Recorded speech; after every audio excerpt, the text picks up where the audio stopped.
mistakenly thinks that Hamas like controls Palestine. That's not true at all. There's 3 different areas that were drawn up with the original partition. It's the West Bank, which is totally under military rule by Israel, and then there's the Gaza Strip, which is like the open air prison, which they bomb the shit out of like every couple of years, and Hamas controls that area. And then there's Jerusalem, which is an international city center that both Arabs and Jews live in. But the West Bank has been occupied militarily since 1967, and it's complete martial law. There's checkpoints. All political parties are illegal. Having a gun is like the least of it. You can't hold a flag. You can't belong to a political party. You literally can't do shit if you're a Palestinian. You just have to sit there and submit.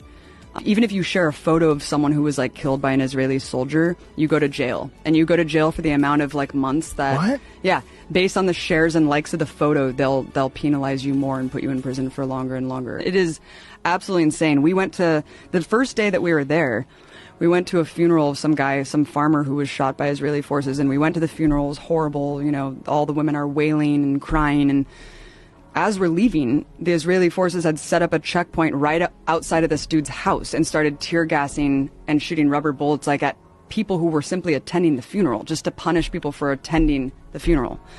We went to another girl's house named Aya, who got shot in the vagina for peacefully protesting at some protest, and they shot 200 people that day. One guy next to her died, another guy was paralyzed. They have a policy called shoot to cripple, where they shoot guys in the dicks. Yeah. Oh, it is fucking nuts, man. The West Bank is no joke. I thought that I was going to die several times. And the person who was driving us had just told us that a couple months prior to that, some woman, Palestinian woman, because you can't go to Jerusalem. Like, if you're a Palestinian, there's like barely any Palestinians who are even allowed to go pray at the most holy site, the Dome of the Rock in Jerusalem. You can't go to the beach. You're just completely constricted in a prison, and you can't travel. And he was just telling us that months before we went through this checkpoint, someone was going through the checkpoint because they got a permit to go into Jerusalem, which is like a lifetime golden ticket, like Willy Wonka. And they're walking, and she just got executed. And then... What? Yeah, she just got executed, and she was bleeding out at this checkpoint, and her little brother tried to help her, and they shot him too. And they're like hiding the video of this. Why and this they is just shoot a day her? because they fucking hate Palestinians, and Palestinians are animals to these people. It's sick, man. It's sick. You have to be to maintain this Jewish supremacist state. You have to be like more fascist and more controlling and more militaristic in the way that you rule society, just like the U.S. I mean, people who were considered outlier fringe assholes 30 years ago are now like the Christian evangelicals are now in power. It's really, really crazy. I mean, it's not the same because Israel is a white nationalist, like ethno-supremacist state. And you see the way that they treat Ethiopians and African refugees, and it becomes obvious that even if you're a Jew and you're black, you still are a second-class citizen there. When you're saying occupation, you mean occupation of Palestine or occupation of Israel itself, the West Bank? So the West Bank has been militarily occupied since 1967. So when Israel was created in 1948, there were those 3 partitioned areas that I talked about, and ever since that happened, Israel has just continued to take over more and more land in the West Bank. So these settlements just keep growing and growing and growing and growing. Over time, there was like mass resistances that happened, and then in 1967, Israel was like, we're just going to do a large-scale invasion and try to take over all the land, and then they just stayed and occupied this area, and they just have been there ever since. And so that's like the huge international crime, when the international community is like, by the way, these settlements are illegal, and we're like condemning you at the UN, and the U.S. just vetoes it every time, because the U.S. is just like boys with Israel unconditionally.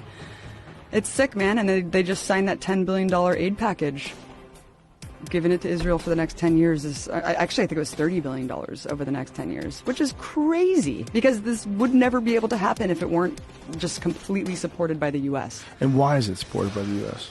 I don't know. I think that the U.S. loves using Israel as a military garrison. They love using that strategic point in the Middle East to have. But honestly, it's becoming so unpopular. Obama had a big feud with Netanyahu. I mean, Trump is disgusting because Jared Kushner is personally invested in illegal settlements, and he like is boys with Netanyahu. Invested financially? Yeah, the Kushner Foundation, like his family's actual foundation, has funded illegal settlements. But if you fund some charity in Gaza, you will go to jail for supporting terrorism. But you can go fund illegal settlements and sponsor settlers to go and live on top of Arab villages, and that's fine. I guess that's freedom. Do you think that most people just aren't aware? Yes. I didn't even know. I had no idea how crazy it was. And you've been pretty vocally pro-Palestinian for a while. Yeah. I remember you had a piece that you were criticized about on your show where you were furious about... Oh my God, yeah. And people are just, it's so confusing and convoluted on purpose because it really relies on Israel being the victim and for people not really understanding that Palestinians are not all terrorists and that it's really just a case of being occupied.